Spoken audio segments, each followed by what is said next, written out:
All right, so today I am joined by Alan Cammish, one of the stars of the new film Glitter and Doom. How are you doing today? I'm doing good. How are you? I'm well, thank you. So Yeah. let me begin by asking, how excited are you for Glitter and Doom to be available for all the world to see? Really excited. I mean, it's been a while. We shot this at the back end of 2021, so here we are in March 2024, and finally people are getting to see what we got up to at the end of the pandemic. It's a completely new world since we shot this movie, so I think people are due a little bit of joy. Let's put it that way. Definitely, definitely. And this film is set to the iconic hits of the Grammy Award-winning trailblazing duo Indigo Girls. Yeah, it is. But they're very much the project revolves around these songs. But I will say they've been transformed in ways that if you're an Indigo Girls fan, there'll be a completely new kind of palette of music Mhm. to take on. Our MD. Michelle Samuel did an incredible job of transforming these songs, crafting these mashups, along with Corey, who wrote the film as well. Yeah, they did a really cool job. I mean, if you're an Indigo Girls fan, you're gonna love the kind of Easter egg nature of it all. If you're not an Indigo Girls fan, this is kind of your sort of um, your starter pack to Yeah, go in and listen to because they're a lot of the Indigo Girls songs are kind of heavy, they're very poetic, and so this kind of maybe makes them more palatable to like a Gen Z pop generation. definitely. Yeah, Yeah. yeah, for sure. Nice. So did you know much about the Indigo Girls before Glitter and Doom? I knew of them. I knew Closer to Fine. I knew that song. And I also weirdly knew them for their feature on Pink's Dear Mr. President.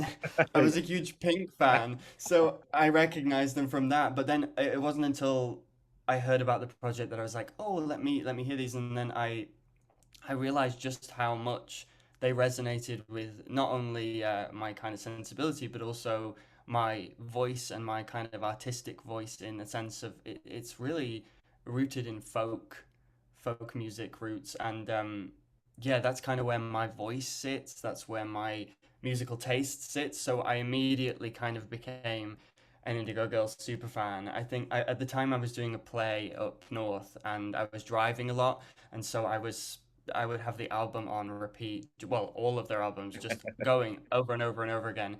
And then of course you start like delving into these new versions and yeah, I mean you can't help but just become a super fan. Exactly, exactly. So you played Doom, and this is your breakout film role. How meaningful was this project to you, and what did it teach you as an actor? A lot. I had never been on set sort of from beginning to end, so that was a really nice. I think it made me really immersed in a project in a way that I'd never been before. It taught me to be on at all times. Yeah. We sung the majority of this film live on set, and it's live vocals that end up in the finished product. So, that includes 5 a.m. wake ups where you're belting your lungs out at like 6 in the morning. Night shoots, all that kind of thing. It was a bit of a baptism of fire, but I mean in the best possible way. And we Mhm. were out in Mexico. I mean, who gets to go out and shoot a movie in Mexico as their first film? So it Mhm. was it was a very yeah, it was a really important experience for me as an actor and like thank Nice. you to Tom McCoy for allowing me to be a part of it. Yeah. Mhm, of course. So did you try out for the role? Did someone approach you? How did you get the role of Doom? Yeah, so from my understanding, this is they've told this story a million times, but they did a whole nationwide call out in the States and in Canada Mhm. for Doom.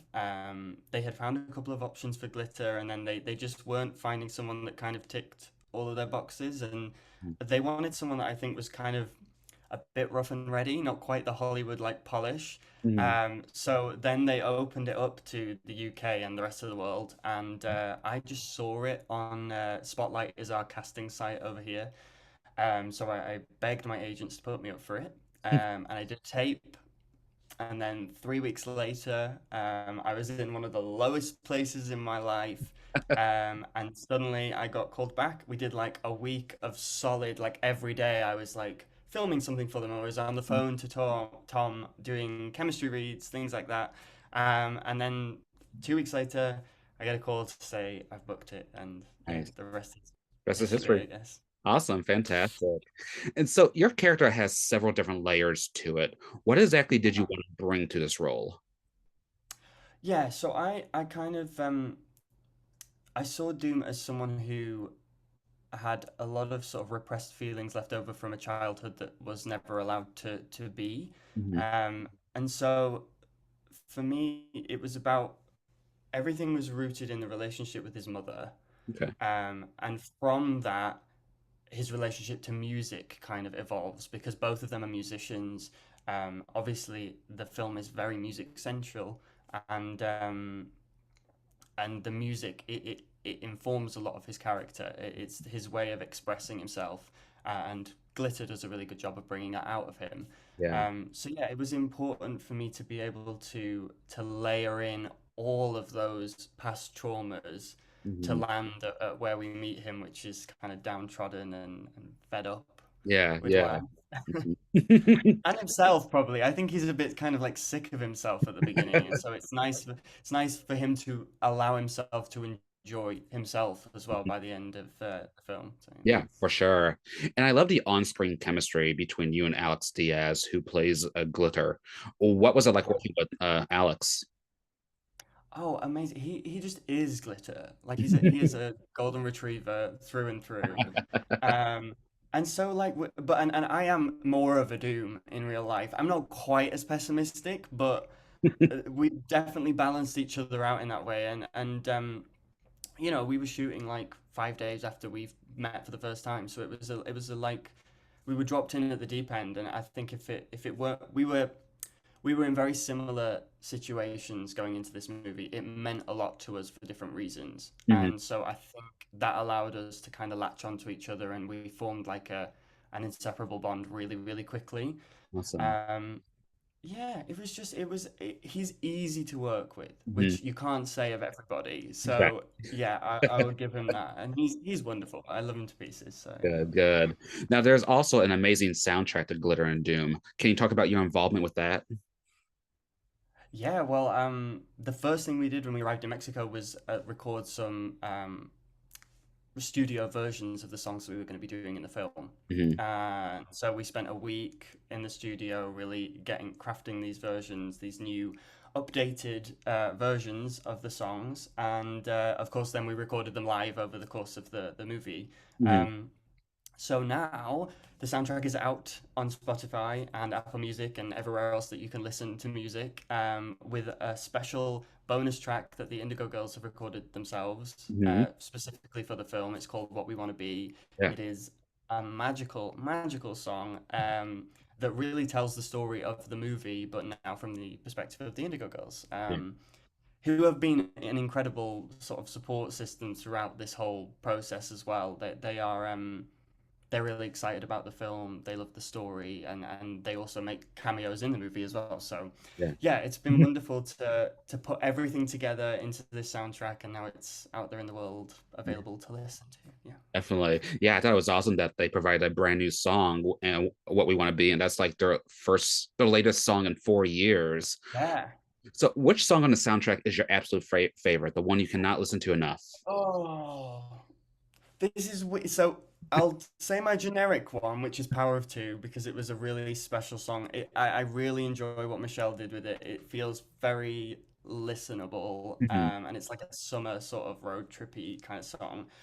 But my favorite is one of the reprises. So there's a reprise of Prince of Darkness and Get Out the Map, and it's kind of towards the back end of the film. But there's just some beautiful like orchestration in there. I mean, Michelle has a knack of using instruments that you wouldn't expect to Yeah, be there, and yet making it make sense. And so yeah, it's underrated. Go and stream Get Out the Map and Prince of Darkness reprise. it's nice. So, have you ever worked on a soundtrack before? Not this kind of thing, no. I used to record music myself back when I was in my teens, but yeah, it's a very different experience when you're working on something that is really emotionally charged because all of these songs exist within the film, sort of as part of the narrative. So to be able to kind of emote on the mic when you're recording for a studio session. It is a very different kind of experience to kind of your radio ready pop sound. Yeah. But it was amazing. I mean, we're in Mexico City. There was a cat. There was a pregnant cat in the studio. I remember that. So that was fun. And yeah, we just and we had two incredible producers, Mexican producers who were working with us. So it was a real like community Mhm. collaborative feel, which is something that I'm not used to. I'm a real lone wolf when it comes to Yeah. anything creative. So it's nice to be able to sort of go out of my comfort zone and Mhm. allow other voices in as well. So yeah. Yeah, for sure. Nice. So overall, what do you hope audiences take away from Glitter and Doom? Glitter and Doom is above all joyful Mhm. and it's light. It's a simple love story that really transcends sort of time. And it's an example of queer purity and queer love that we don't get to experience very often. Which is probably why a lot of it feels kind of dreamlike. It's got that kind of quality to it, but it is fun. So just people are gonna just enjoy this film, for its color, its vibrance, its diversity, and its queer joy. Queer joy. Yay. We need more queer joy these days. Always, yeah. So the film is available on all streaming platforms. So I don't know entirely which ones it will end up on. It's going on video on demand on the 9th of April. Okay. And then from there, that's in the US and Canada as well, I should mention. From there, who knows? It will be where it will be. All right. Well, stay tuned for that. But how can one stay up to date with you personally? You can follow me on social media. I'm only really on Instagram's the best one for me, so I'm at Al Cammish on Instagram. Yeah, I'm making some new music. I am doing a very special little Glitter and Doom sort of tribute thing that will be coming in the next month as well. So All right. Perfect. Well, then before we wrap up, are there any other upcoming projects or anything else you would like to mention or plug at this time? yeah, I mean, I can't say much yet. I've got my second movie, Sky Peels, is coming out later this year. I did that with Film 4, back just after Glitter and Doom. And I'm doing an episode of, I don't know if you know this, there's a long running soap in the UK called Doctors. Um, I think I've heard of it. yeah, but Not, it not Doctor Who, basically, right? no, Okay. different thing. This is Okay. about actual doctors. But it's doing its final season. It's been on forever, and it's doing its final season. So I had to be a part of that before it ended. So I've got a very special episode of that coming out at the end of the year as well. So yeah, you'll see me around. See you around. All right. Perfect.